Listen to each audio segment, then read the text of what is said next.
Hello friends, uplift your life சேனலில் இன்னைக்கு பாலக் பன்னீர் chapati role எப்படி செய்யலான்னு பார்க்கலாம் வாங்க. இந்த டிஷ் செய்யறதுக்கு நம்மளுக்கு ஒரு பெரிய பல்லாரி வெங்காயம் தேவைப்படும். அதுக்கப்புறம் கொஞ்சமாக கேப்சிகமும் தேவைப்படுங்க. அதை நான் பொடியாக கட் பண்ணி வச்சுருக்கேன். அது கூட கொஞ்சமாக பன்னீரையும் நான் குட்டி குட்டி ஸ்கியூபுகளாக நான் கட் பண்ணி எடுத்து வச்சுருக்கேன். பாலக் சப்பாத்தி எப்படி பண்ணணும் அப்படிங்கிற வீடியோ நான் முதல்லையே போட்டிருக்கேங்க. தேவைப்பட்டால் நீங்கள் அதை ரெஃபர் பண்ணி பாருங்கள்.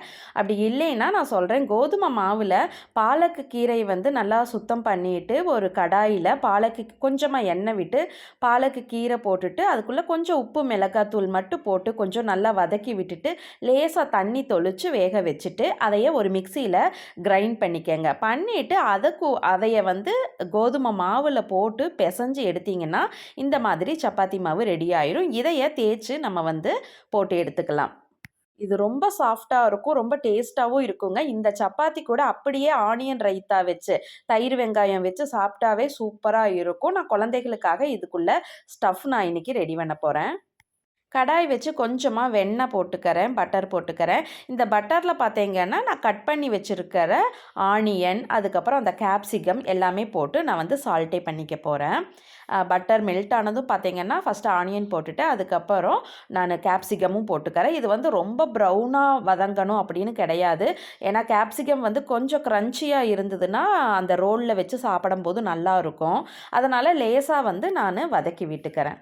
இப்போ கொஞ்சமாக சால்ட்டு சேர்த்திக்கிறேன். இந்த டிஷ்ஷுக்கு தேவையான சால்ட்டு, அதாவது ஸ்டஃப்புக்கு தேவையான சால்ட்டு மட்டும் போட்டுக்கிறேன். ஏன்னா சப்பாத்தி மாவுலேயே நம்ம சால்ட்டு போட்டு பிசைஞ்சிருக்கிறோம், அதனால் அளவாக போட்டுக்கணும். அதுக்கப்புறம் இந்த காரத்துக்காக நான் க்ரீன் சில்லி சாஸ் ஊற்றியிருக்கேன். அதுக்கப்புறம் கொஞ்சம் டொமேட்டோ சாஸும் நான் ஊற்றுறேன்.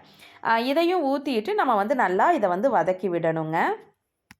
இது கூட நம்ம கொஞ்சமாக ஒரு 3/4 ஸ்பூன் போல் சோயா சாஸும் நம்ம ஊற்றணும். இந்த சோயா சாஸ் தான் இந்த டிஷ்க்குன்னு ஒரு நல்ல டேஸ்ட் கொடுக்கும். இதையும் போட்டுட்டு நம்ம வதக்கி விடணும். அதுக்கப்புறமா நீங்கள் கட் பண்ணி வச்சுருக்கிற அந்த பன்னீர் பீசஸையும் நீங்கள் போட்டுக்கலாம். போட்டுட்டு அதையும் நம்ம வதக்கி விடணும். அதுக்கப்புறம் பார்த்தீங்கன்னா ஃபைனலாக மயோனைஸ் நான் சேர்த்திருக்கேங்க. இது ரெடிமேடு தான். இதை நான் இந்த டிஷ்க்கு சேர்த்திக்கிறேன்.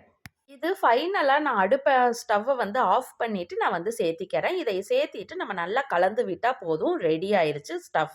அதுக்கப்புறம் அந்த க்ரீன் சப்பாத்தி எடுத்துட்டு இந்த ஸ்டஃப்பை உள்ளே வச்சு நம்ம நல்லா ஸ்ப்ரெட் பண்ணிக்கணும். ஸ்ப்ரெட் பண்ணிவிட்டு நம்ம சப்பாத்தியை ரோல் பண்ணிவிட்டு ஒரு டூத் பிக்கை வச்சு நம்ம அந்த ரோல் பிரிஞ்சு வராமல் இருக்கிறதுக்காக வைக்க போகிறோம். நவ் பாலக் பன்னீர் சப்பாத்தி ரெடி.